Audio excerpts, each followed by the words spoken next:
Assalamualaikum warahmatullahi wabarakatuh. Yang terhormat kepada dosen pengampu bimbingan karir Ibu Rahmiwati Marsiun dan teman-teman tercinta, kami kelompok 4 akan menjelaskan tentang teori Enroe. Sebelumnya, saya akan memperkenalkan anggota dari kelompok 4 ini, yaitu yang terdiri dari saya Zakiat selaku moderator, dan kedua ada Sekar Aprilia, yang ketiga ada Hilwan Najil Safira, dan yang terakhir ada Nurul Badriah. Untuk pembaca materi pertama, kami serahkan.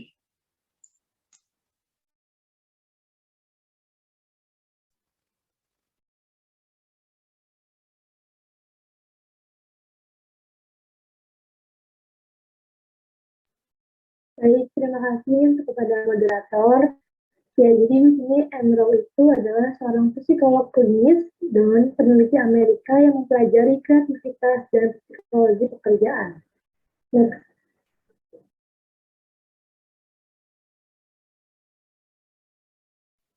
Pokok teori. Teori Enroe tergolong teori pilihan karir berdasarkan pada teori kepribadian yang dipengaruhi oleh 3 pandangan, yaitu pemikiran Gensler-Murphy memiliki pengaruh implisit terhadap teori ini, yaitu penggunaan konsep penyaluran energi psikis dan penggunaan asumsi dasar bahwa pengalaman masa kecil memiliki hubungan dengan pilihan vokasional. Teori kepribadian kedua yang digunakan secara signifikan dalam teori Rowe tentang pilihan vokasional adalah teori kebutuhan dari Maslow. Dalam teorinya, Rowe lebih mementingkan adanya kebutuhan untuk bisa dianggap penting, respek, harga diri, dan independen bagi seseorang untuk dapat mengaktualisasikan diri.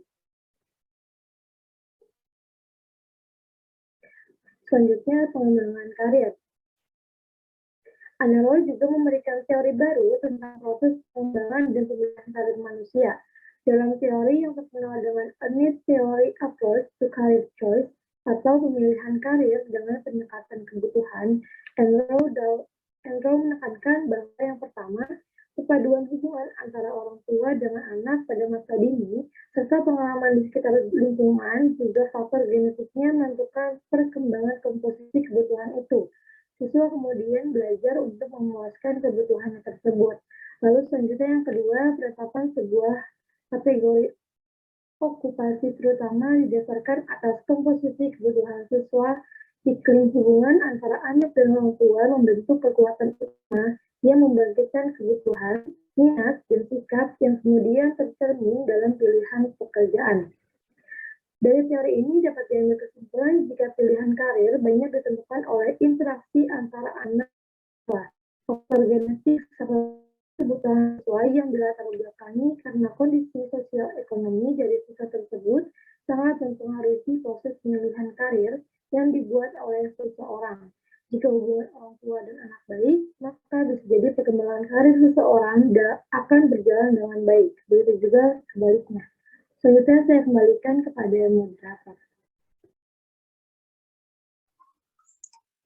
Baik, selanjutnya akan dibacakan oleh Sekar Aprilia. Waktu dan tempat, persilakan. Baik, terima kasih moderator. Selanjutnya saya akan menjelaskan pilihan karir. Menurut Munandir pada tahun 1996 menjelaskan bahwa teori Rowe ini dinyatakan ke dalam 5 proposisi, yaitu pembawaan genetik, pengalaman, kepribadian, pola tenaga psikis, dan pemuasan kebutuhan. Pembawaan genetik ini yang bersifat menentukan perkembangan sifat-sifat individu. Pengaruhnya berbeda-beda, misalnya ciri intelektual dan temperamental lebih khusus dan kuat daripada minat dan sikap. Yang kedua ada pengalaman. Pengalaman individu dan latar belakang budaya ini, sosial ekonomi keluarga berpengaruh terhadap pengembangan sifat-sifat bawaan, termasuk di dalamnya ras dan gender. Yang ketiga kepribadian. Kepribadian seperti minat, sikap yang lain berkembang terutama ditentukan oleh bagaimana pemerolehan kepuasan dan kekecewaan. Kepuasan yang diperoleh individu berkenaan dengan adanya kebutuhan-kebutuhan dan cara pemuasannya ditentukan oleh lingkungan. Yang ketiga ada pola psikis. Adanya pola tenaga psikis ini dalam bentuk tertujunya perhatian merupakan penentu utama minat. Dan yang terakhir pemuasan kebutuhan. Ini adalah seberapa kuat pemuasan kebutuhan. Hal ini sangat menentukan kuat tidaknya dorongan dalam pencapaian orang dalam menjalankan tugas. Next.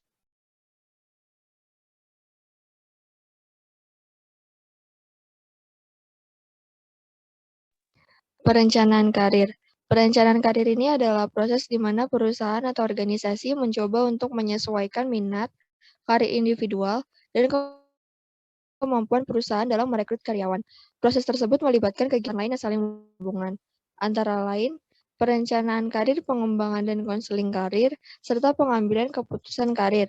Manajemen karir melibatkan semua pihak, termasuk karyawan yang bersangkutan dengan unit tempat karyawan tersebut bekerja, serta perusahaan secara keseluruhan. Tujuan atau sasaran karir adalah posisi atau jabatan tertentu yang dapat dicapai oleh seseorang karyawan bila bersangkutan memenuhi semua persyaratan dan kualifikasi yang dibutuhkan untuk melaksanakan jabatan tersebut.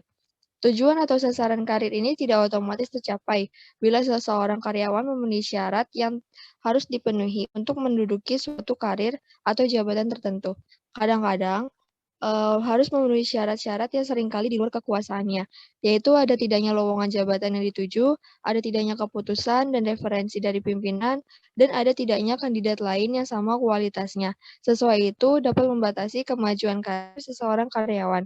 Perencanaan karir ini merupakan suatu proses yang digunakan seseorang untuk memilih tujuan karir, jalur karir untuk mencapai tujuan-tujuan tersebut, sebagai suatu proses yang bertujuan untuk menyesuaikan tujuan karir dan kemampuan untuk mengisinya secara sistematis. Nah, manajemen karir ini dibagi menjadi dua, yaitu yang pertama adalah manajemen karir individual, atau biasa disebut individual career management. Kesuksesan psikologis merupakan tujuan tertinggi dari karir seseorang, yaitu perasaan bangga atas prestasi seseorang yang didapatkan ketika tujuan terpenting dalam kehidupannya tercapai. Hal ini bertolak belakang dengan keberhasilan vertikal, yaitu meneliti piramida korporat sebagaimana dalam kontak karir yang lama. Menurut Daniel, suksesnya karir diukur dengan salary dan promosi. Para peneliti ini beranggapan bahwa definisi dari kesuksesan karir juga meliputi persepsi orang tersebut tentang kesuksesan karir.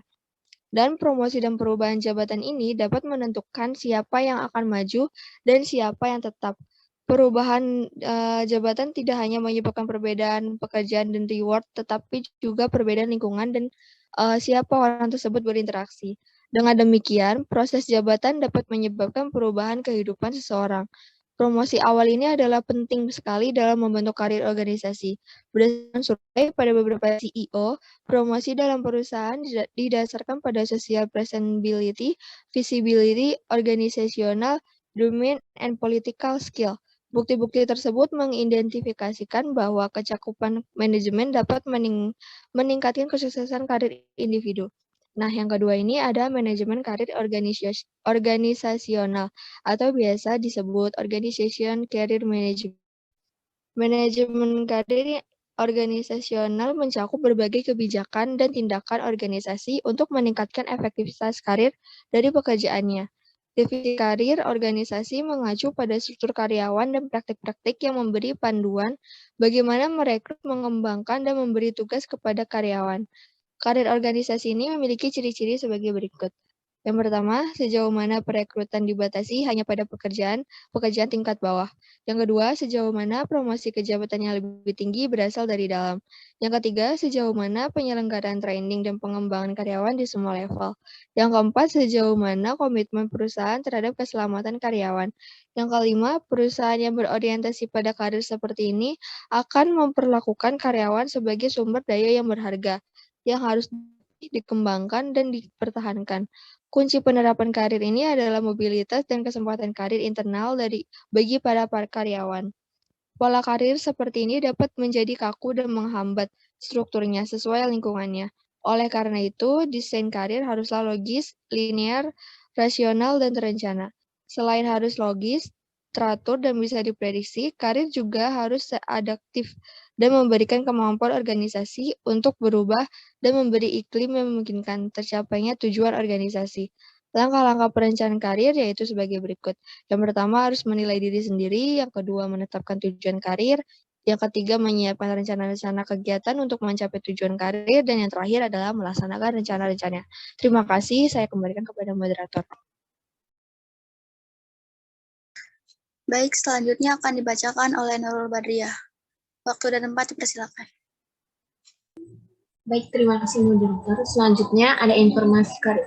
Yang pertama itu service. Jenis pekerjaan ini mengutamakan layanan kepada orang lain. Layanan yang dimaksud adalah perhatian terhadap kebutuhan dan kesejahteraan orang lain. Contohnya seperti pekerja sosial, konselor, layanan-layanan konsultasi, dan sebagainya. Yang kedua ada bisnis kontak. Jenis pekerjaan ini berhubungan dengan kegiatan tatap muka antara dua orang atau lebih yang membicarakan keuntungan, investasi, real estate, dan sebagainya. Selanjutnya ada organization. Jenis pekerjaan ini berhubungan erat dengan kegiatan material baik di sebuah perusahaan atau lembaga-lembaga baik pemerintah atau swasta. Selanjutnya ada teknologi. Jenis pekerjaan ini berkaitan dengan produksi barang, perawatan, dan transportasi untuk mendukung layanan jasa. Hubungan interpersonal sangat kurang karena mereka cenderung berhubungan dengan alat-alat. Selanjutnya ada outdoor. Jenis pekerjaan ini berhubungan dengan kegiatan-kegiatan seperti penyemaian dan penanaman tanaman hutan, usaha-usaha pengeboran bahan mineral dan gas bumi. Selanjutnya ada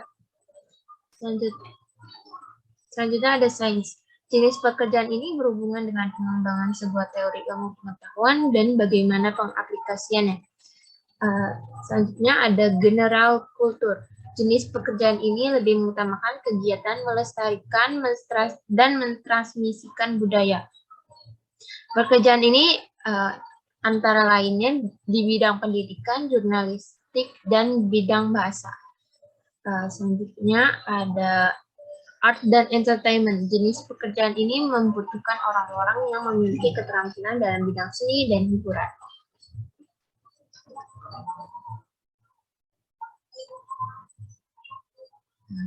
Selanjutnya ada keputusan karir.